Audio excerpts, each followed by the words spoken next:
Bonjour à tous.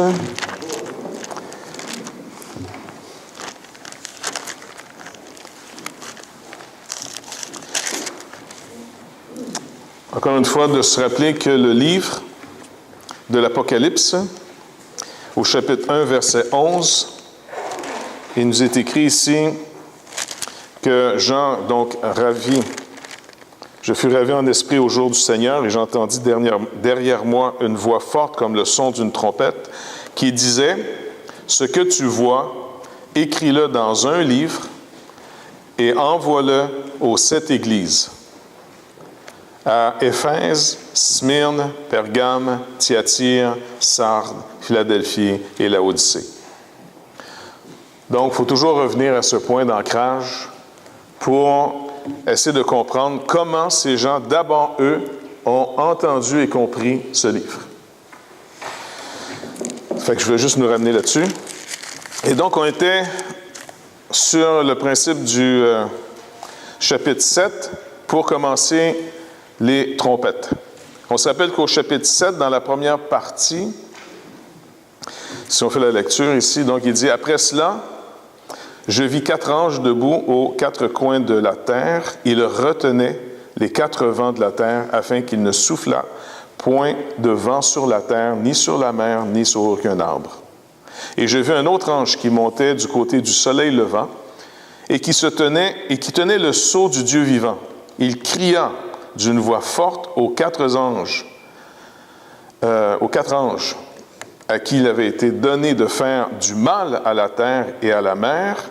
Il dit, « Ne faites point de mal à la terre, ni à la mer, ni aux arbres, jusqu'à ce que nous ayons marqué du sceau le front des serviteurs de notre Dieu. » Et j'entendis le nombre de ceux qui avaient été marqués du sceau, 144 000, de toutes les tribus des fils d'Israël. De la tribu de Juda, 12 000 marqués du sceau. De la tribu de Ruben, 12 000. De la tribu de Gad, 12 000. De la tribu d'Asser, 12 000. De la tribu de Nephtali, 12 000. De la tribu de Manassé, 12 000. De la tribu de Siméon, 12 000. De la tribu de Lévi, 12 000. De la tribu d'Issachar, 12 000. De la tribu de Zabulon, 12 000. De la tribu de Joseph, 12 000. De la tribu de Benjamin, 12 000 marqués du sceau.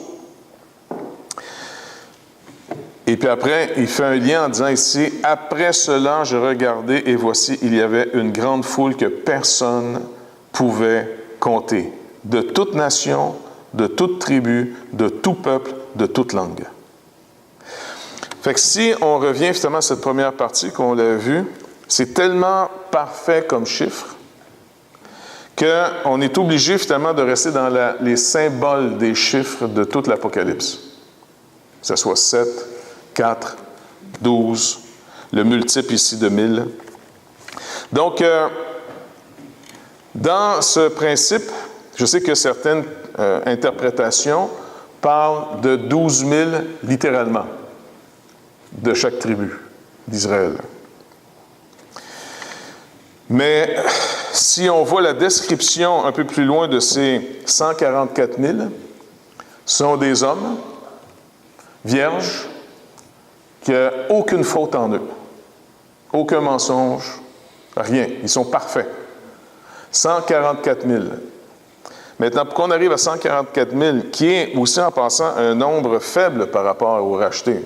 C'est pour ça que certaines sectes, comme les témoins de Jéhovah, croient finalement à un salut de 144 000. Mais vu qu'ils ont dépassé le nombre, je ne sais plus comment ils interprètent maintenant leur position. Mais tout ça pour nous rappeler finalement que le livre a un genre littéraire, apocalyptique. Donc, on peut pas prendre toujours tout à la lettre là-dessus. Il faut comprendre le symbole. Par exemple, le chiffre 7. On se rappelle, le chiffre 7, c'est ce qui est complet. C'est parfait. Et quand on parle du Saint-Esprit, on le présente comme étant les 7 esprits de Dieu. Mais il n'y a pas 7 esprits. Il y en a juste un. Quand on parle ici de l'Église de manière universelle, on choisit 7 églises. Et les 7 églises représentent des flambeaux, des chandeliers.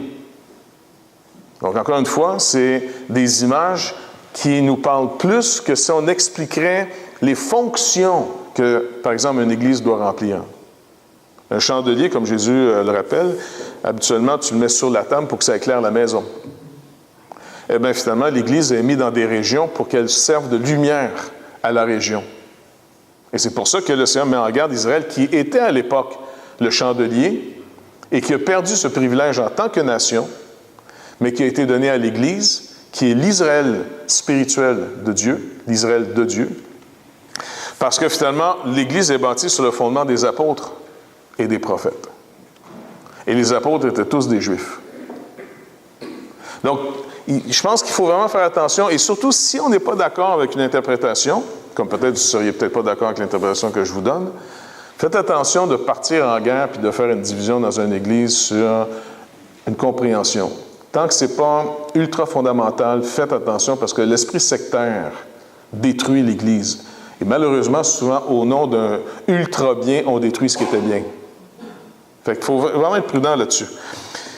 La raison pourquoi je ne suis pas sûr du tout que ce soit littéralement 144 000 personnes, leur condition est exemplaire. Et en passant, vous avez remarqué, il n'y a pas de femmes là-dedans. Fait que, mesdames, vous n'êtes pas dignes de faire partie des 144 000. Et en plus, il faut trouver 144 000 gars vierges, jamais couchés avec une femme. Là, avec, c'est rare. Et en plus, il faut que ces gens-là soient parfaits, sans faute. Donc, on parle inévitablement de personnes qui ont une justice que Dieu seul peut donner. On a chanté « Couvert par ta justice, j'entre dans le Saint-Lieu ». Est-ce que vous vous rappelez une description que l'apôtre Paul fait de l'Église? Il y en a plusieurs. Mais est-ce que ça vous rappelle une forme de description? Quand Paul décrit finalement l'Église de Christ comme étant sa femme, son épouse, comment il la décrit? Sans tache, pure et... mais il y a d'autres choses qui manquent, là. Mesdames, vous êtes supposées être des pros là-dessus. Comment? Ni ride.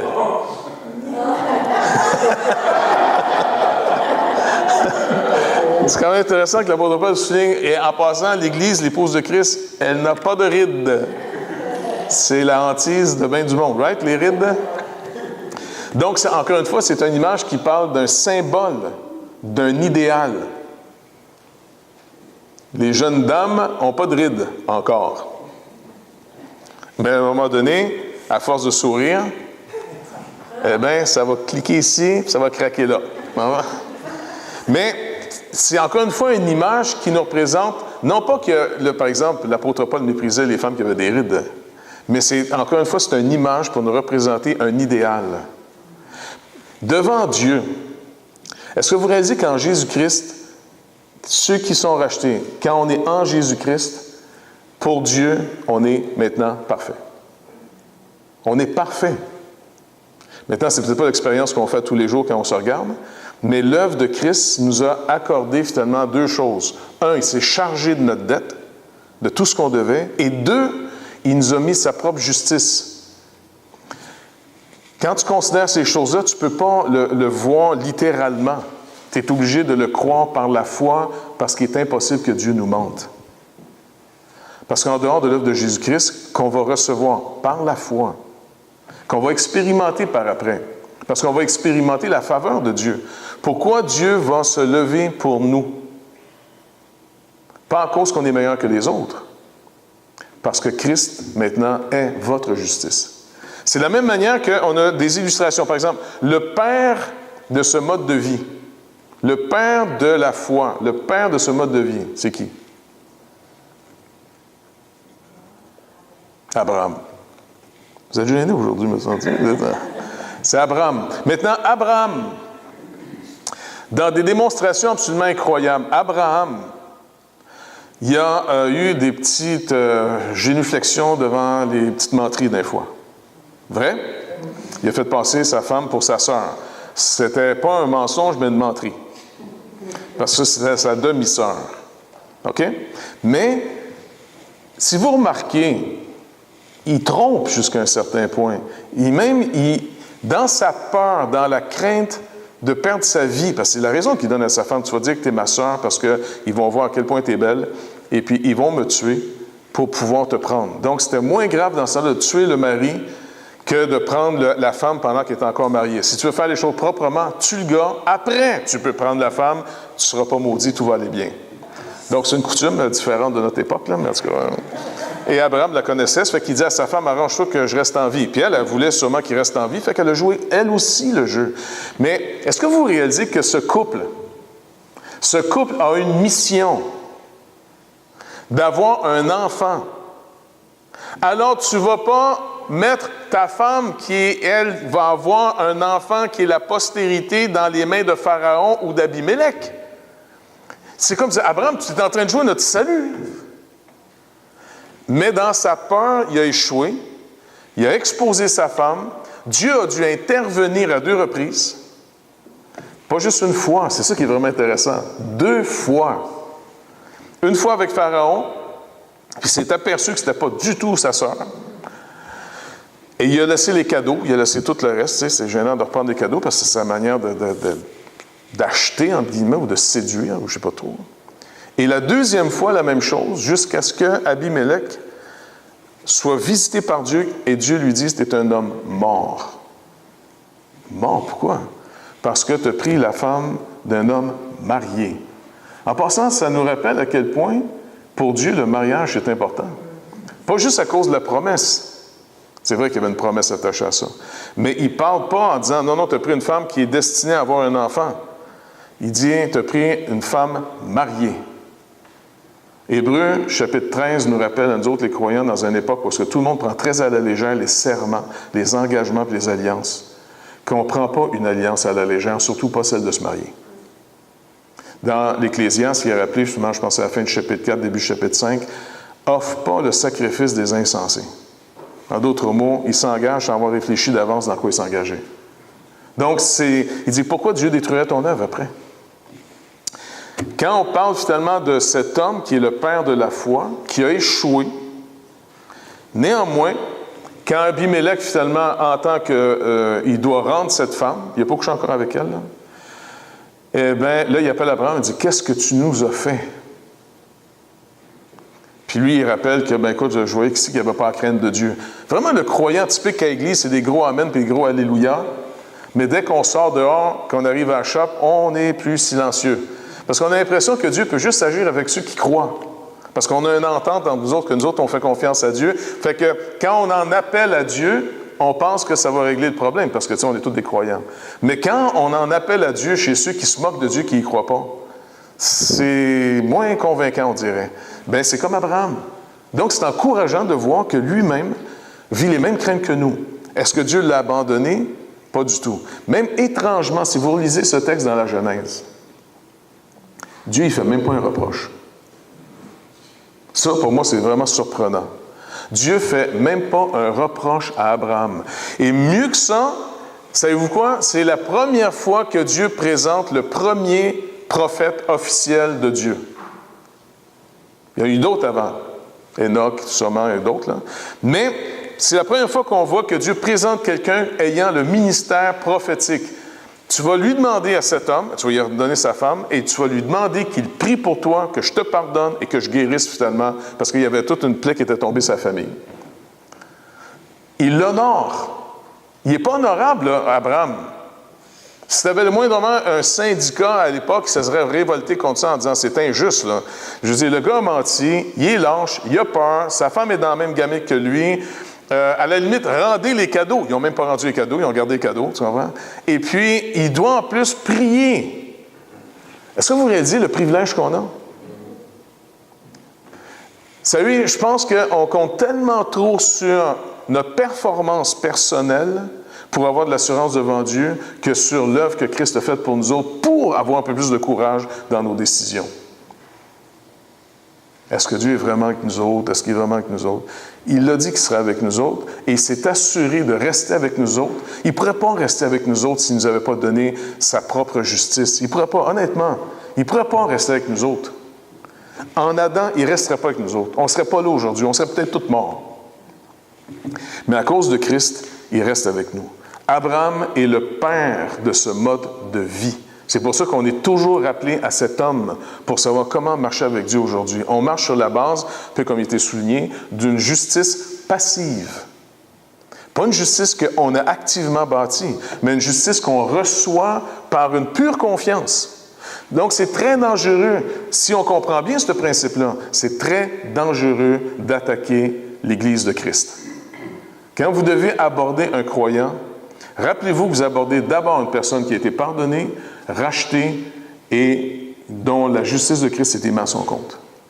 Et après, approchez pour aider une correction par amour pour le frère ou la sœur, et non pas un sujet de vengeance. Parce que Dieu, je ne pense pas qu'il apprécie les gens qui murmurent continuellement contre les églises. Ce murmure dans les tentes, c'est de murmurer, en réalité, on murmure sur l'œuvre de Dieu. On ne murmure pas simplement parce que des gens n'ont pas été corrects avec nous autres. On est en train de murmurer l'œuvre de Dieu dans notre ignorance. Et puis comme Jude appelle ceux qui n'ont pas l'esprit, parce que souvent c'est dans un manque d'esprit, surtout dirigé par le Saint-Esprit, que les gens font ces choses-là, il dit qu'ils sont comparables à des bêtes. À des bêtes là, qui n'ont pas l'esprit. Ils injurent les gloires. Donc, ce n'est pas n'importe quoi. Mais il faut faire attention de perdre tout ça de vue. Donc, quand on arrive à ces 144 000 d'hommes vierges, parfaits, on est obligé de dire, écoute, ça doit représenter quelque chose d'autre. Regardez, 12 000, 144 000. Avez-vous vu ces chiffres-là ailleurs aussi dans l'Apocalypse? Je les ai mémorisé le livre au complet, là. Exact. Comment? Exactement. Si on regarde finalement au chapitre 21, verset 16, ou verset 15, si on peut un peu dans le contexte, celui qui me parlait avait pour mesure un roseau d'or, afin de mesurer la ville, ses portes et ses murailles. Là, on parle de la Nouvelle Jérusalem. La ville avait la forme d'un carré, et sa longueur était égale à sa largeur. Il mesura la ville avec le roseau et trouva 12 000 stades. La longueur, la largeur et la hauteur étaient égales. Il mesura la muraille et y trouva 144 coudées. Mesure d'homme, qui était celle de l'ange. Et là, quand vous lisez finalement les fondements, les portes, ainsi de suite, vous avez finalement toute l'œuvre de Dieu. Donc, est-ce qu'on a affaire à une ville qui est littéralement comme ça, dont les portes sont des perles, dont il y a 12 fondements à la ville, que l'or finalement qui constitue les routes sont un or pur et transparent, et que la ville est un carré parfait.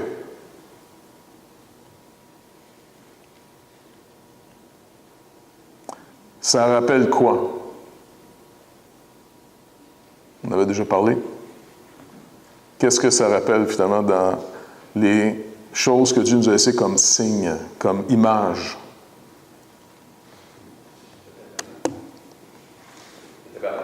Le tabernacle et quelle partie, entre autres? Le lieu très saint. Le lieu très saint, finalement, c'est exactement ces mesures. Un carré parfait. Et c'est pour montrer, finalement, ici, une œuvre parfaite. La ville, là, c'est des gens. Et cette ville, cette activité humaine, où les rachetés vivent, et les rachetés sont les pierres vivantes. Donc, Christ est la pierre vivante, rejetée par les hommes. Eh bien, finalement, c'est cette nouvelle Jérusalem qui est préparée comme une épouse devant le Seigneur. Donc, des fois, on est obligé d'aller plus loin que simplement quelque chose de très, très littéral. Ça représente, finalement, quelque chose de tellement parfait qu'il faut que tu fasses un symbole, une image. L'image parle souvent plus fortement que beaucoup de mots. Puis même quand nous, on parle puis on veut souligner quelque chose d'important, c'est assez rare qu'on parle comme un rapport de police. Pas vrai? Puis quand quelqu'un est, en guillemets, qu'on dit que c'est un bon communicateur, quelle est la caractéristique de quelqu'un qu'on qualifie comme un bon communicateur? Il est clair, oui, c'est sûr. Mais, quel genre d'exemple? Des images, des illustrations. L'image va rester plus que toute l'explication. Et par l'image, on peut continuer à méditer sur l'explication.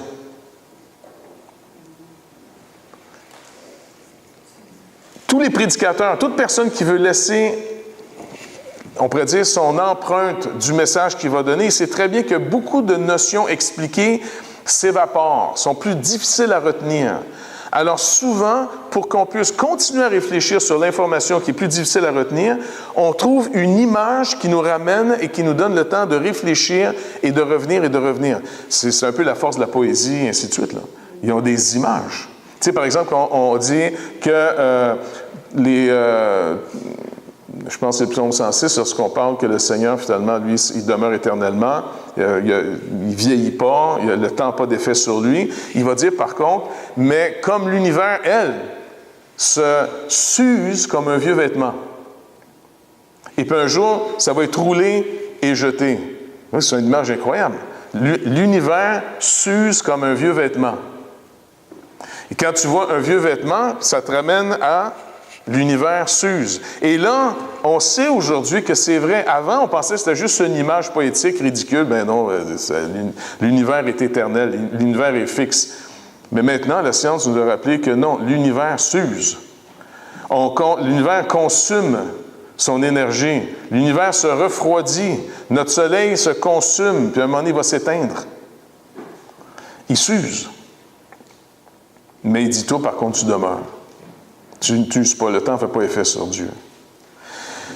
Fait qu'il faut retrouver souvent les images fortes, parce que c'est des images qui disent plus que ce qu'on pourrait imaginer, maintenant, espérer. Parce que ce qui donne la force du croyant aujourd'hui, quand Paul prie pour l'Église, il demande souvent des choses précises. Premièrement, qu'on soit rempli de la connaissance de sa volonté en toute sagesse et intelligence spirituelle. OK? Mais quand il prie pour les Éphésiens, il ajoute un autre point, qu'on puisse réaliser le trésor, l'héritage que le Seigneur nous réserve. Parce que cet héritage, ce trésor, fait qu'on est capable de persévérer. Je ne sais pas moi, quand vous voyez la fin de la semaine arriver, puis vendredi est en train de se terminer, pour bien du monde, c'est la plus belle journée de la semaine. Parce que la fin de semaine s'en vient. Moi, je sais que souvent, je faisais, le vendredi, c'était réservé pour rencontrer les gens toute la journée. Tu te rappelles, dans le counseling. Puis quand 4 heures arrivait, 5 heures, j'avais comme une vapeur de bonheur.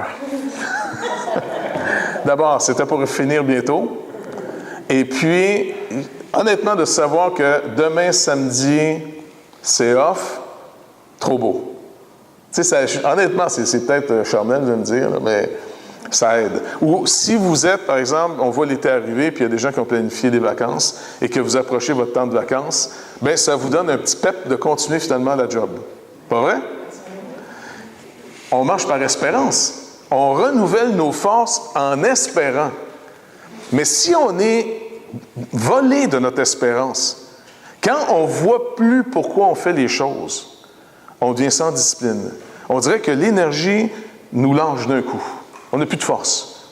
C'est pour ça que les proverbes disent que sans parole qui révèle faute de vision. Une vision, c'est de voir plus loin.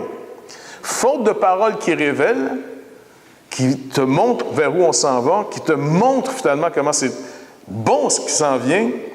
Il dit, si tu n'as pas ces paroles-là, tu deviens sans discipline.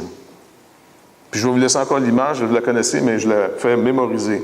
Quand il y avait un gars qui n'a pas été capable de monter la montagne en Haïti, là, à chaque dimanche après-midi, il y en a qui vont monter la montagne. Et puis, il y en a un qui était revenu à moitié de la montagne, complètement découragé, puis on s'assit ensemble, puis... Mais on dirait que ça l'avait vraiment affecté.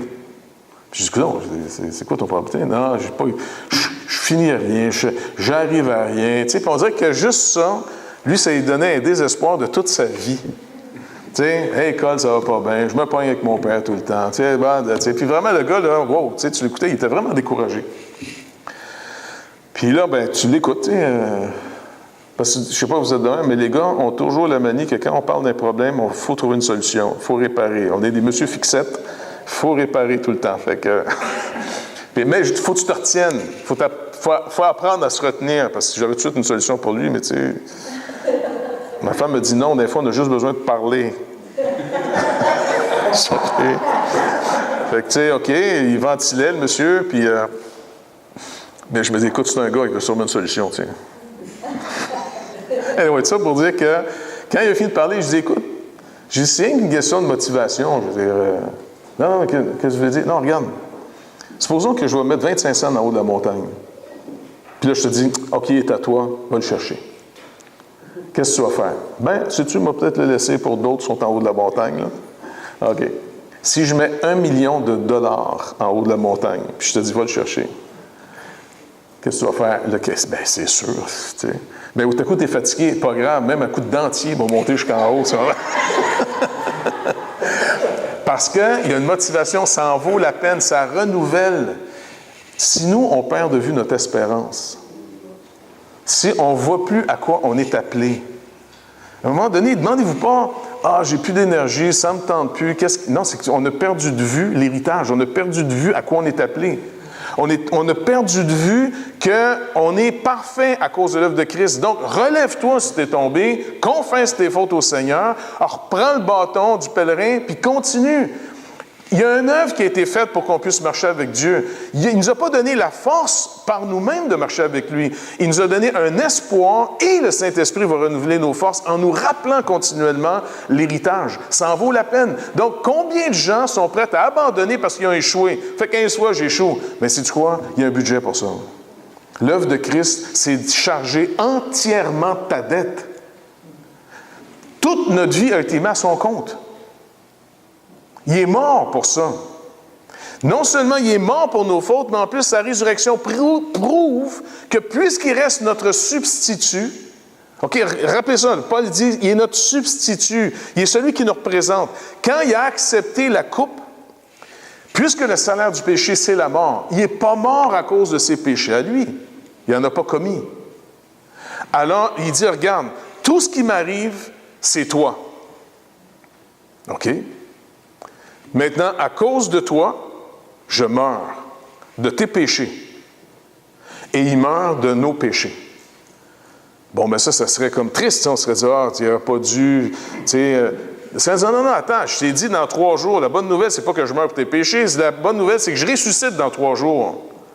Pour manifester ta justification. Et c'est pour ça que...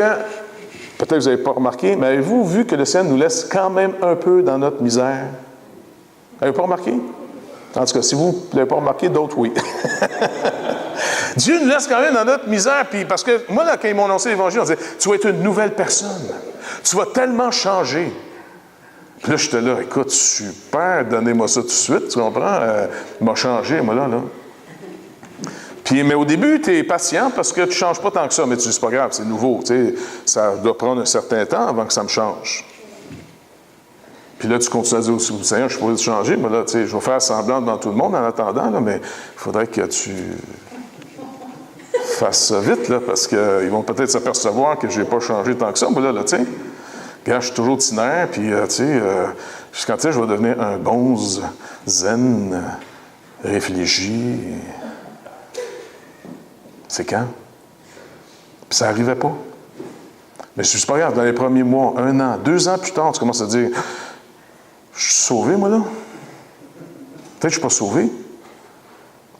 Jusqu'à ce qu'à un moment donné, un frère m'expliquait un passage que je méditais et que ça m'enrageait. Jean écrit, si nous marchons dans la lumière, comme il est lui-même dans la lumière. Bien, il a rappelé que là, le sang de Christ nous purifie de tout péché. Puis là, moi, marcher dans la lumière, c'est que tu es au-dessus de tes affaires. Tu comprends? Tu marches dans la lumière. Puis quand ça ne va pas bien dans ta vie, ça s'appelait pour moi marcher dans les ténèbres. Je n'ai pas besoin du sang de Christ quand je marche dans la lumière. Là, je ne me sens pas dedans. Tu sais, j'ai de la difficulté à me trouver une motivation pour lire la Bible. D'abord, je n'aimais pas lire aussi à l'époque. Là. Ça n'aidait pas. Je ne comprends rien de toute façon quand je lis. Qu'est-ce que ça me donne de lire si je vais aller m'asseoir plutôt à l'église puis ils vont m'expliquer ça parce que je perds mon temps à essayer de comprendre puis tout j'essaie de comprendre, quand l'autre va parler en avant, il va tout me montrer que c'était pas ça pas tout que je devais comprendre. Fait que ça me donne rien. Tu sais, vraiment un découragement en disant, ça donne quoi? Et puis, le responsable en question vient voir, il dit, puis comment ça va? Un chrétien va toujours bien.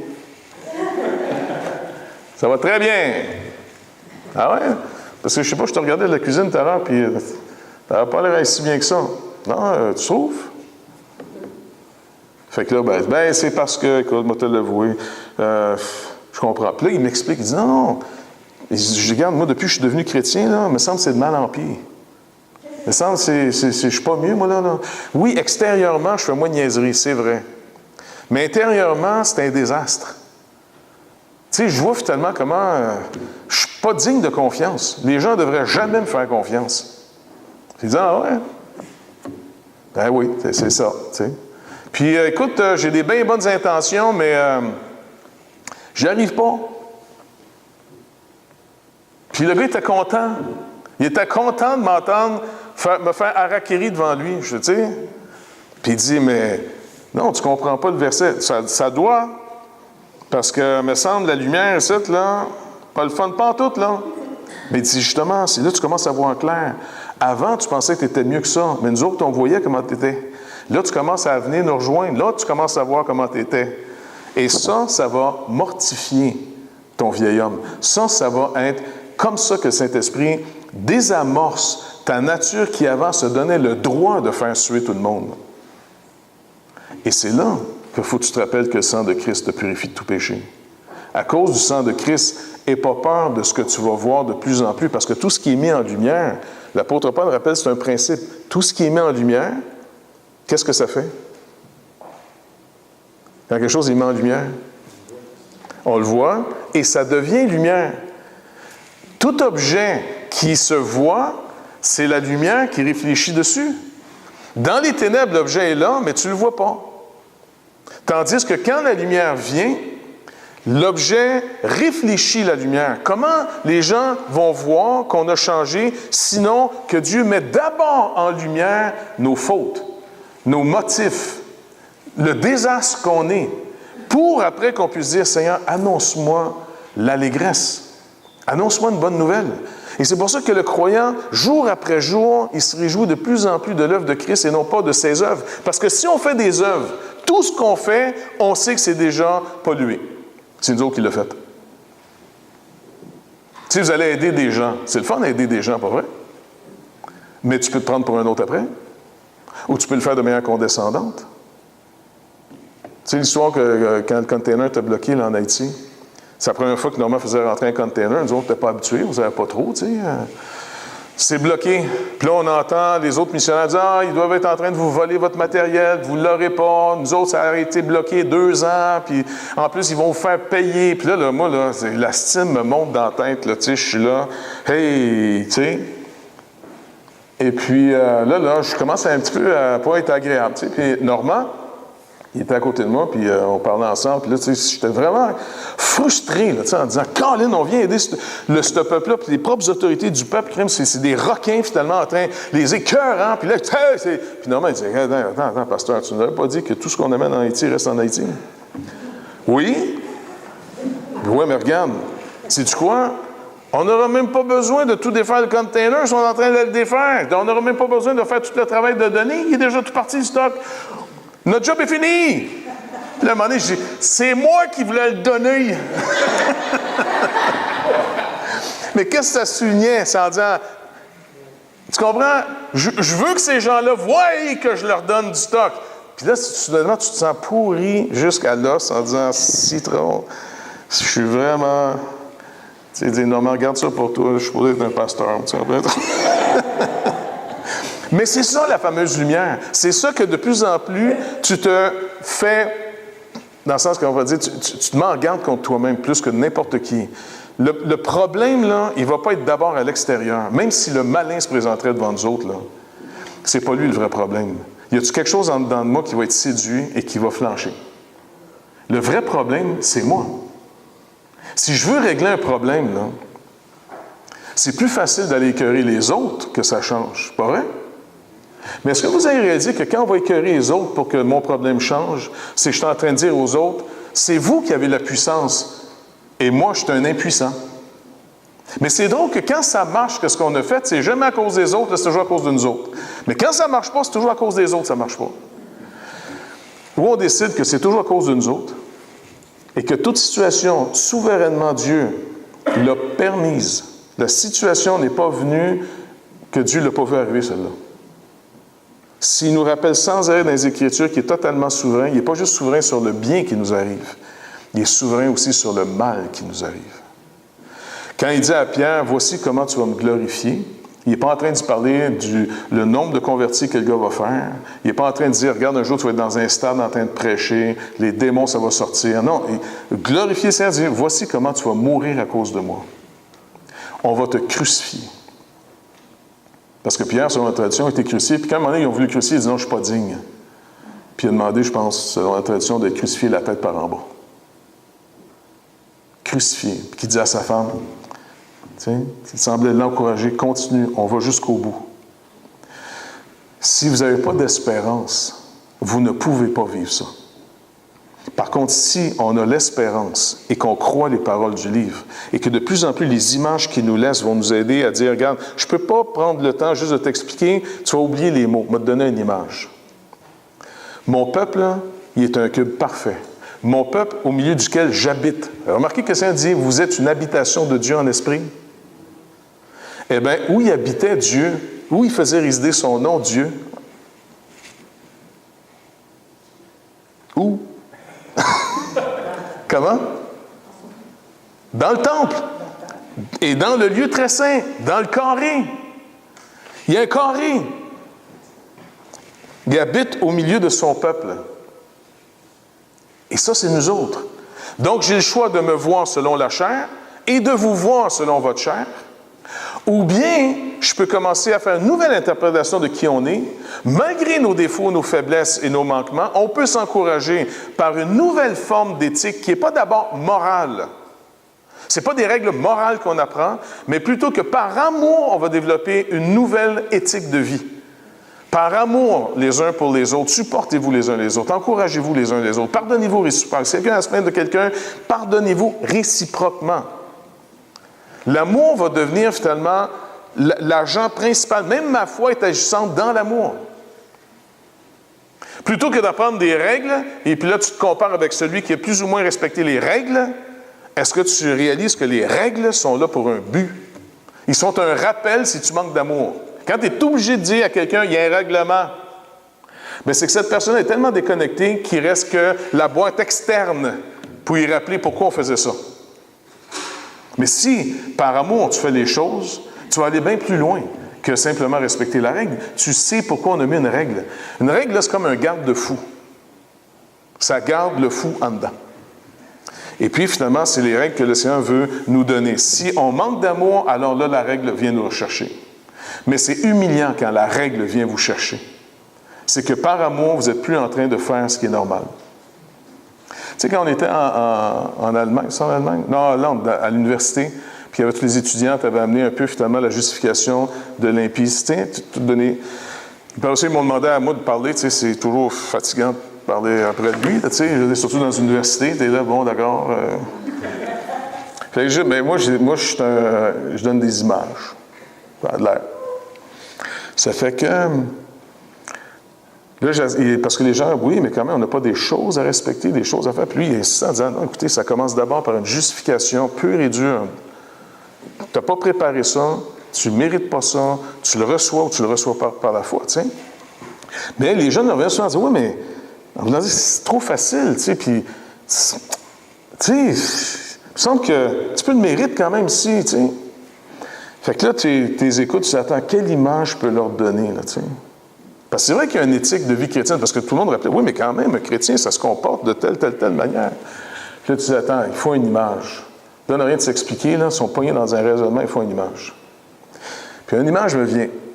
Quand tu tombes, c'est drôle de l'expression tomber, tu tombes en amour. Il me semble que tu montes en amour, mais en tout cas, c'est pas que tu tombes en amour. OK? Avez-vous remarqué l'éthique que ça produit? J'ai juste regardé le docteur avec sa femme, par exemple. Quand tu es en amour, quand tu aimes quelqu'un, Tu prends un plaisir énorme à faire plaisir. Tu sais, si tu as un peu d'argent, c'est pour acheter un cadeau. Quand tu te maries, ça t'arrête ça, ces folies-là, mais avant, tu vois. Mais dans le sens que tu te plais, ça produit une éthique de vie. L'amour stimule une manière de vivre où est-ce que, je ne sais pas, il y a un problème, c'est sûr que tu vas aller aider la personne. Il y a un besoin, tu es content de pouvoir aider la personne, tu aimes la personne. Maintenant, écrivez tout ce que ça produit comme règle, OK? La forme que ça fait, ça, dans l'argile, on va dire. Mémorisez tout ça, puis après ça, là, le même comportement, vous devez le faire contre quelqu'un qui vous tape ses nerfs au plus haut point.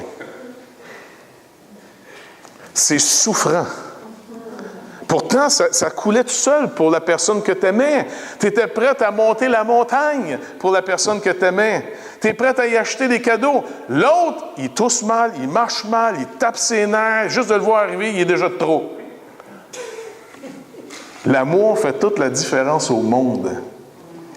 Tout le monde dans lequel on va être appelé est soutenu par cette vertu de l'amour. C'est pour ça que Paul dit, entre trois choses qui sont importantes, la foi, l'espérance et l'amour, il dit, il y en a juste une qui va durer pour l'éternité, c'est l'amour.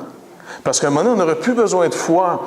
Là, on a besoin de foi parce qu'on est obligé de croire, faire confiance à celui qui nous a dit ces promesses-là. Donc, aujourd'hui, la foi, c'est important, et c'est pour ça qu'il est dit dans l'Épître aux Hébreux, « Or, sans la foi, on ne peut pas lui être agréable. » C'est comme je dis, « Regarde, tu veux me faire plaisir? Fais-moi confiance. Continue à me faire confiance. Je sais que ce n'est pas évident à tes yeux, mais je ne peux pas te mentir. Continue à marcher selon ce que j'ai dit, ce que j'ai illustré.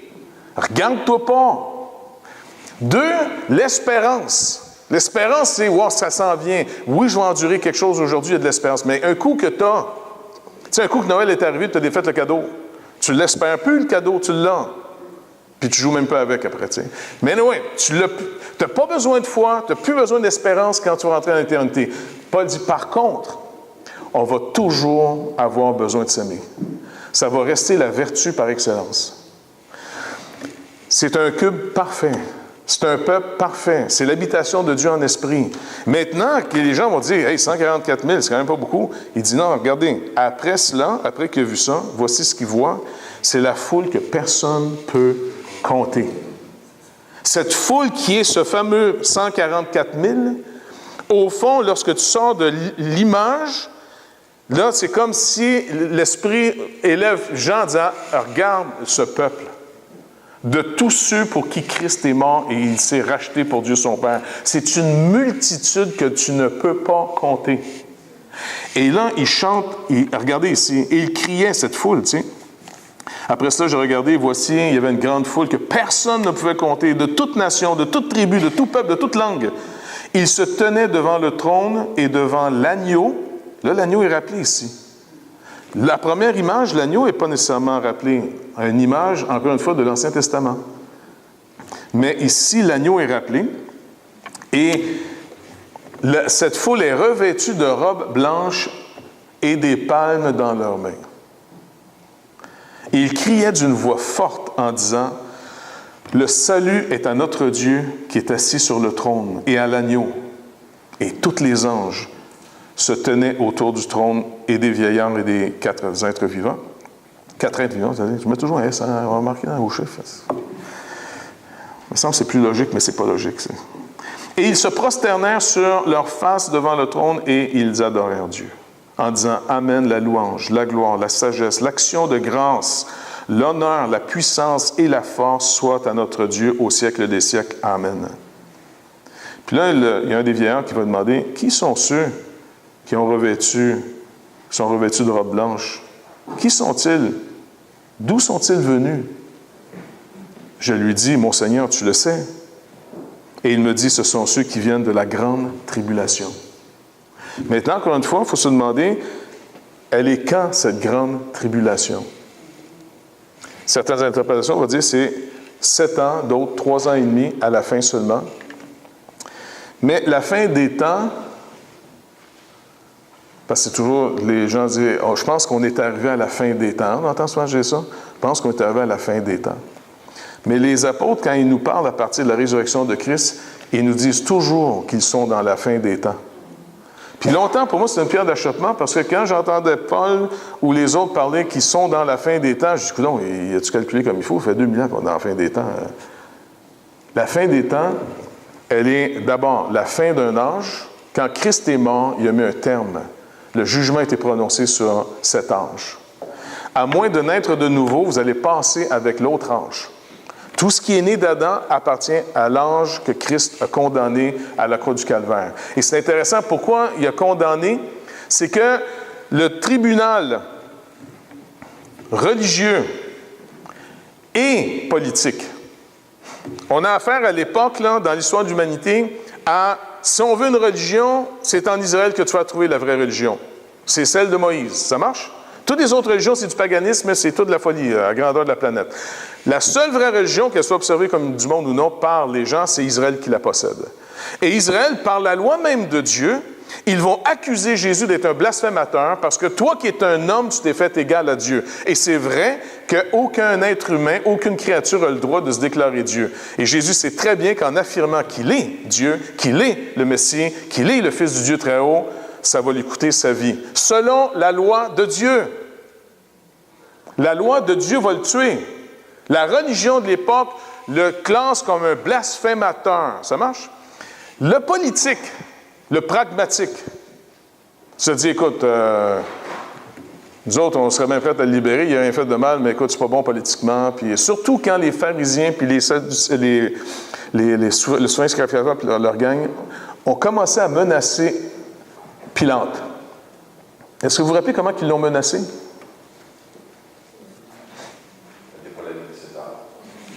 C'est ça. Si tu laisses aller, tu n'es pas l'ami de César. Et ça, là, dans ce temps-là, c'était pas bon de ne pas être l'ami de César. Si tu n'étais pas l'ami de César, c'était très dangereux pour ta carrière.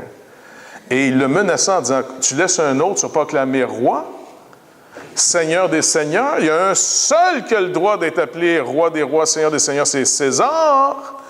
Tu n'es pas un ami de César? Et ils ont été aussi loin, les juges, à dire, nous reconnaissons César comme un roi. Le politique de l'époque et le religieux de l'époque condamnent Jésus-Christ. Et savez-vous qu'est-ce que ça a fait? Ça a fait dorénavant, voici, si vous êtes capable d'être plus que ça, vous pourrez passer. Si, selon la chair, Jésus-Christ lui-même a été mis à mort par la religion de l'époque et par le politique de l'époque, alors ils se sont littéralement fait harakiri. Le monde s'est tué cette journée-là. Le monde est mort devant Dieu cette journée-là. Et c'est pour ça que le Seigneur dit maintenant, allez annoncer la bonne nouvelle. Je vous offre de devenir une nouvelle. Je vous invite à la nouvelle création. Vous devez naître de nouveau. C'est pas vous devez vous perfectionner. Non, j'ai condamné, c'est fini. Là, je ne cherchez plus, il en reste un petit bout de pas si pire. Tu sais, gars, oui, c'est décomposé ici, mais regarde, il en reste un bout de site, là, c'est sauvable, ça. Le Seigneur dit, écoute, on met tout aux poubelles, chum, on recommence à zéro. Point final. On recommence à 9. Vous êtes invités. Je paye. L'enfer, ça doit être un tourment de dire, mais qu'est-ce que j'ai fait pour dire non? Mais qu'est-ce qui m'a pris? Quelle maladie de folie, de malade mentale que j'étais d'avoir dit non parce que j'avais peur là, qu'ils me prennent mon char. Parce que demande aux gens pourquoi ils ne viennent pas à Christ. Honnêtement, pour moi, ça reste un mystère. Je ne comprends pas. Je ne comprends pas. C'est une folie. Eux, ils nous trouvent fous. C'est vrai. Bien, savez-vous quoi? On peut leur dire, ben, tu sais, notre bord, vous n'êtes pas mieux, tu sais. Vous avez vraiment l'air fêlé. On ne comprend pas. Un Dieu vient. Il s'annonce pendant plus d'un millénaire. Je veux dire, la condition humaine ne changera jamais. Peu importe la technologie, peu importe l'éducation, peu importe le niveau de vie, peu importe ce qu'on va faire, on n'y arrivera jamais. Et vous êtes encore en train de pelleter par en avant en disant, non, je pense à la prochaine génération qui va comprendre. On va sûrement trouver la solution au problème de l'humanité. Là, ils sont là, on va envoyer du monde sur Mars. Ils vont envoyer du monde sur Mars. Puis là, ils se disent, le seul problème, ce n'est pas le carburant. Il faut les tester pour voir qu'ils ne se tuent pas avant d'arriver là-bas. Non, je vous le dis, ils sont en train de faire un centre sur une montagne, je pense, je ne sais pas si c'est au Pérou, quelque part. Et puis là, ils vont être enfermés là-dedans, dans un genre de bulle, là, quelque part, là, tu sais, la grosseur d'un vaisseau, on va dire. Et puis là, ils doivent survivre Pendant je ne sais pas combien de temps, des mois de temps ou quasiment un an, je ne sais pas trop. Parce que le temps que tu te rentres sur Mars, ils disent, il ne faudra pas que la chicane pogne dans la bulle. Parce qu'ils vont s'arracher la tête. On est assez honnête pour dire, bon, parce que contrairement au film, en tout cas moi, il y a une série que je regardais quand j'étais jeune, c'était Star Trek. Patrouille du cosmos. Et puis là-dedans, il n'y avait jamais de chicane, pas de viol, tout ça. C'est une équipe qui s'entendait si bien, tous des célibataires. Même le capitaine Kirk. Spock, lui aussi, c'était pas un humain total. Bon, c'est vrai que c'est les oreilles qui arrivaient, il ne pouvait pas avoir de femme. Mais les autres, il n'y avait pas de chicane. Tu dis, ça n'existe pas, ça. Même les couples qui se choisissent avec beaucoup d'amour et toutes les hormones qui se mettent là-dedans en plus, ça fait une soupe incroyable qui fait que tu viens bizarre. Bien, même ces gens-là qui choisissent, il faut qu'ils fassent attention pour s'expliquer des choses. Pas vrai? Fait que tu imagines finalement tout ça dans un vaisseau spatial, il ne faudrait pas aller trop loin. Nous autres, on fait juste un petit voyage des fois de Port-au-Prince à Tiverny, et un peu de chaleur, un peu faim, un peu fatigué, ça peut être dangereux. C'est un genre de poudre qui peut péter. Mais quand est-ce qu'on va dire, non, c'est entièrement raison, pourquoi on n'arrêterait pas devant toi en disant, OK, on arrête là. C'est vrai, à moins que tu nous sauves, là, on n'y arrivera jamais. On a beau se faire le plus beau jardin du monde, il y en a un que pendant qu'on fait un souper, il va partir à la tondeuse. Puis on va vouloir y arracher la tête. Il faut arrêter d'aller chercher à l'autre bout du monde s'il n'y en a pas de solution. Le Seigneur dit, je vous offre une nouvelle création, la nouvelle naissance. Quiconque vient, je le reçois, je ne mettrai pas dehors celui qui vient à moi. Puis nous autres, on dit non. C'est une folie, une rébellion absolument inimaginable. Donc, ce carré parfait, c'est cette foule à côté. Moi, je suis convaincu que c'est ça. Mais vous n'êtes pas obligé de le croire. Paniquez pas. Si vous voulez rester finalement dans une autre interaction, pas de problème. Mais cela m'encourage énormément. Parce qu'elle me rappelle non pas qu'est-ce que j'ai à faire, mais qu'est-ce qui a été fait pour moi. Et si je peux croire, par la grâce de Dieu, de me rendre jusqu'au bout, c'est pas à cause de moi. Parce que souvent, comme un malade, j'ai frôlé le précipice d'un fois comme un fou. Puis que Dieu te rattrape juste au dernier moment en disant « Hey! » Et là, tu en as pour une couple de jours en disant « Attends une minute, qu'est-ce que je t'ai pu faire là, moi, là? » Ça fait que je ne peux pas croire en moi. Je suis obligé de croire en Christ, croire dans son pardon, croire dans sa grâce, croire dans son action, que l'œuvre qui a commencé en nous, il va la compléter. Puis quand il va venir nous chercher, puis de s'encourager, de se veiller les uns sur les autres, ça, tout ce problème-là, de veiller les uns sur les autres, de prier les uns pour les autres, de savoir s'exhorter les uns pour les autres, par amour, à cause de l'héritage qui nous attend, c'est ça une vie de l'Église locale. C'est pas du monde meilleur que les autres. C'est du monde qui ont compris le problème à gérer jusqu'à ce qu'ils viennent nous chercher. Puis quand on aura fait un faux pas, pardonnez-vous, il dit réciproquement. Confessez vos fautes les uns aux autres. Encouragez-vous, excitez-vous aux œuvres bonnes. Donc, c'est une vie communautaire, c'est une vie qui se vit comme dans une bulle dans le monde. Puis, on pourrait finir avec l'exhortation que Joseph, le frère, tu sais, Joseph, là, dans le sens, le fils de Jacob, tu sais, quand il a fait savoir à ses frères qu'il était devenu le gars le plus important d'Égypte après Pharaon, vous vous rappelez? Et puis, la première fois, il les a fait peur un peu, là, tu sais. Mais quand il s'est fait connaître à ses frères, puis là, il les a renvoyés vers leur père pour qu'ils viennent le rejoindre. Est-ce que vous vous rappelez? Est-ce que vous vous rappelez l'exhortation qu'il leur donne? S'il vous plaît, les gars, ne vous disputez pas en chemin. Ben, il avait été un peu l'objet d'une chicane, il savait de quoi il parlait, tu comprends? Mais il savait très bien que même si c'est une bonne nouvelle, que notre petit frère qu'on a vendu, qu'on voulait tuer, qui nous écœurait, qui était la tête à claque de la famille avec sa petite tunique fluo, eh bien, finalement, il est sur le trône. Oui, il y avait une chose à couleur. Eh bien, il est vivant, et en plus, il est le top de l'Égypte, et c'est lui qui sauve la famille. Le Seigneur a été bon, et on retourne avec une bonne nouvelle auprès de Jacob, mais son frère donne un bon conseil. Chicanez-vous pas en chemin. Moi, je suis sûr que le Seigneur Jésus-Christ a dit la même chose. Écoutez, les gars, allez annoncer la bonne nouvelle que Jacob vient de me rejoindre. Allez annoncer la bonne nouvelle à tous ceux que... Et en chemin, chicanez-vous pas. Mais citron, on se chicane tout le temps quand même. Le nombre d'églises séparées les unes des autres, plus pures les unes contre les autres, c'est la chicane de frères. Et on chicane tous sur comment nous, on est plus purs que les autres. Et notre pureté, c'est plus celle de Christ, là. C'est comment nous, on est meilleurs que les autres. Et le Seigneur dit, je ne vous ai pas dit de ne plus vous chicaner là-dessus. Ah oui, c'est vrai. Tu nous veux-tu encore? Ben oui, je vous ai racheté, j'ai pas le choix. Là, donc, c'est pour ça qu'il faut être prudent comment on aborde les gens, en général, mais surtout les croyants. Surtout les croyants qui ne sont pas des fois comme nous autres. Prudence, avant d'avoir une sentence d'atanema sur tout le monde autour de nous autres. Le Seigneur dit, partez, vous avez une bonne nouvelle à dire aux gens, ceux qui vont croire seront sauvés. Et ceux qui vont croire, finalement, vont rendre ça manifeste par un baptême d'eau, pour rendre manifeste sur quelle base c'est sauvé. Mis dans sa mort, en nouveauté de vie. Nouvelle création. Pas de l'amélioration, nouvelle création. La première est mise à mort, la deuxième vit de sa propre vie, de sa propre justice. Et ça, c'est une bonne nouvelle qui nous donne de pouvoir persévérer jusqu'au bout. Et là, on peut s'entreprendre à améliorer nos vies. On n'est plus des victimes. Fait que Seigneur, aide-nous, Seigneur Dieu, à comprendre ces choses.